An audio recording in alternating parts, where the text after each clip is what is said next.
Good morning, everybody.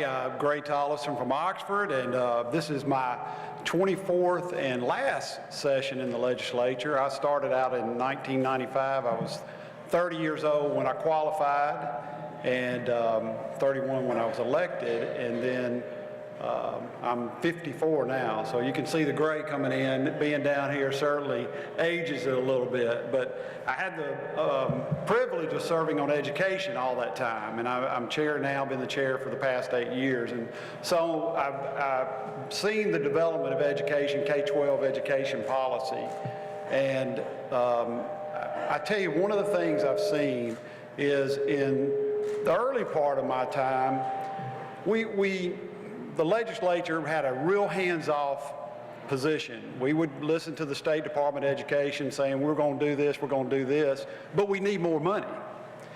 And about when Governor Barber came in his second term, things started to change, and then the lieutenant governor and the speaker came in 2012, and people started asking questions. What are you doing with the money?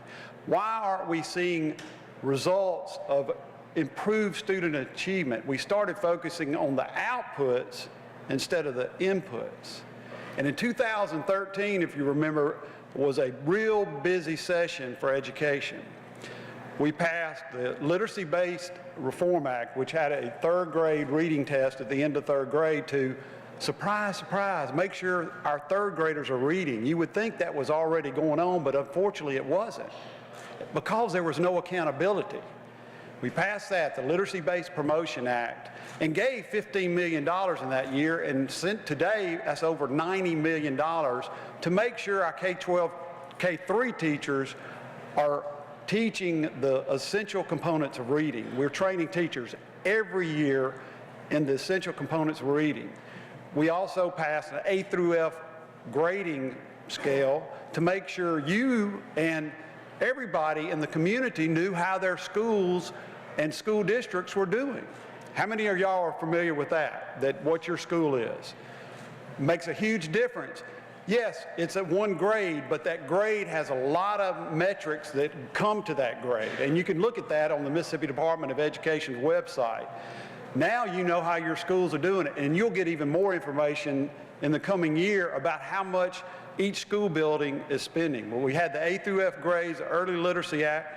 We also had the Early Learning Collaborative to provide funding for 4-year-olds. And then additionally, we had school choice, charter schools.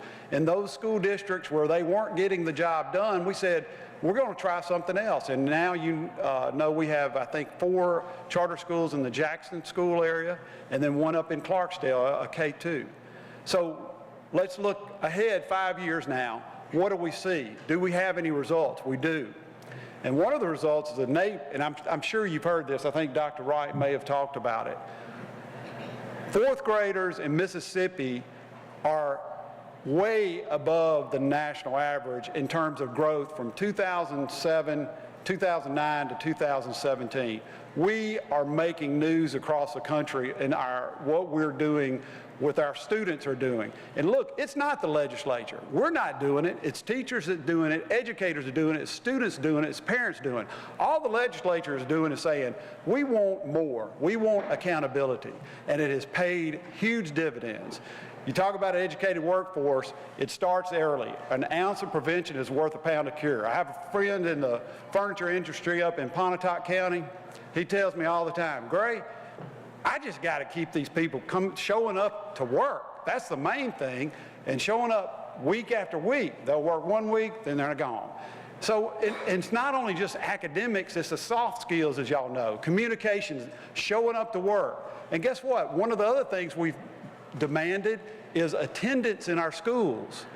Imagine that if we increased, and let me tell you, that information is available on the MDE website as well.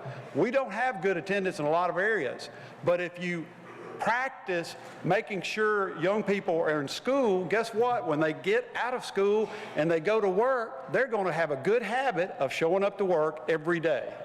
And so a lot of these things that we can work on to work towards a good educated workforce is in our K-12 schools.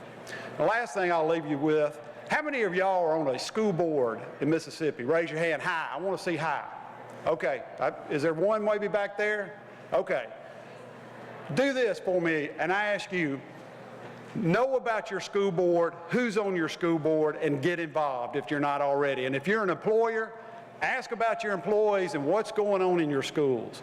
It is your school, you're paying property taxes, your business is paying property taxes. Be involved. I feel like sometimes there's a disconnect between our schools back at home and our businesses, our community, not all of them, but some of them. But go back home, find out who's on your school board, and get involved either through your school board or something else. And that will help improve our schools across the state. We've got a lot of good things going on. We've got great educators who are committed, but one thing, they can't do it all. We as a community have to work with them to support our young people to make sure we have a growing, educated workforce going forward. So thank y'all for all you do.